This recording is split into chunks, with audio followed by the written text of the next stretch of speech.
En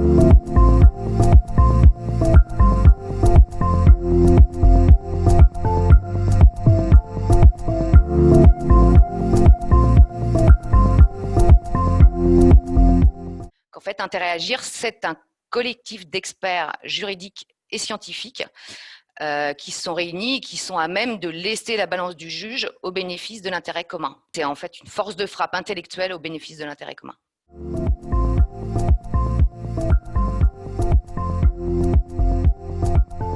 Donc la création d'Intérêt à Agir nous est apparue comme une nécessité, un chaînon manquant, et au visa de 4 constats. Le premier, c'est que le pouvoir judiciaire doit répondre, ne peut laisser sans réponse des attentes sociétales fortes. Le deuxième, c'est qu'il faut de la force pour faire valoir ses droits en justice. Et il faut aller chercher la force là où elle est, c'est-à-dire sur le terrain, auprès des associations, des professionnels, des experts juridiques et scientifiques. Le troisième constat, c'est, je pense que je ne fais pas d'impair en disant ça, mais on a une véritable perte de confiance des citoyens dans le pouvoir politique. Et cette confiance est aujourd'hui placée dans les associations, et les associations d'intérêt général qui sont le fer de lance pour effectivement la défense de l'intérêt général et surtout environnemental. Et ces associations ont un rôle majeur pour l'effectivité du droit. Mais le constat, c'est qu'effectivement, ces associations manquent de moyens, tant en termes de moyens financiers qu'en moyens intellectuels, en compétences. Et enfin, nous pensons qu'il est temps que la justice soit dotée de moyens à hauteur de sa vocation, qui est de rétablir la justice et l'équité à la faveur de l'intérêt commun, et que pour ça, il faut être pluridisciplinaire, aller chercher les compétences là où elles sont.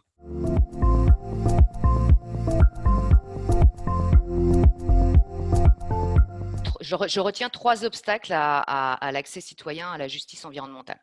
Le premier, c'est l'appréciation de la qualité pour agir. Donc, il n'y a pas de sujet sur la légitimité de la préoccupation des citoyens, parce qu'effectivement, toute la société a l'obligation de défendre et de promouvoir le bien commun. En revanche, en droit français, le droit processuel date du 19e siècle et il est fondé sur une opposition tranchée entre l'intérêt personnel versus l'intérêt général et pour la défense des intérêts patrimoniaux. Donc la défense des intérêts collectifs désintéressés, la mobilisation citoyenne incarnée dans les associations, a dû se couler dans un système qui n'a pas été façonné dans ce but. Donc ça, c'est une première difficulté procédurale. Alors on a une jurisprudence positive depuis les années 2000 qui tend à élargir la recevabilité des intérêts collectifs, mais ce n'est pas parfait. Et en revanche, c'est beaucoup plus compliqué au niveau européen. Je voudrais faire un petit focus aussi sur l'actio popularis, parce qu'il y a des pays qui l'utilisent encore aujourd'hui. Ça date de la Rome antique et c'était un instrument qui permettait aux citoyens de dénoncer aux juges les atteintes à l'ordre et au bien public. Le citoyen intervenait donc comme défenseur de l'intérêt public et de son propre intérêt en qualité de citoyen.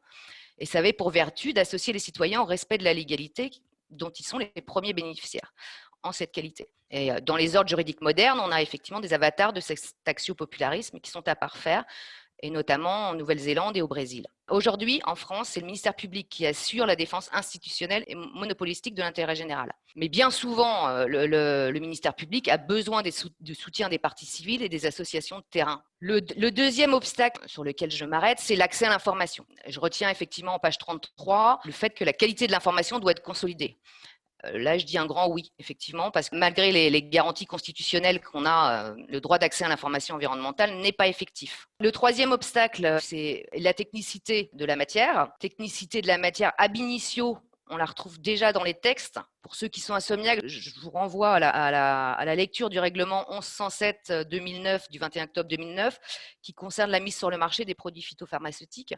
C'est une bonne illustration de la complexité de la matière. Je pense que c'est une technicité aussi qui est inhérente à la matière elle-même, de par la spécificité de la réparation du préjudice écologique, la complexité de l'évaluation de l'indemnisation des préjudices et le fait que ça soit un contentieux en construction, parce que le législateur s'est contenté de donner un cadre général et que c'est le juge qui doit le préciser. La dualité de juridiction est aussi une difficulté, parce que ça conduit à des actions multiples et fragmentées. Et je retiens un quatrième point, c'est le millefeuille administratif sur lequel je ne vais pas m'étendre.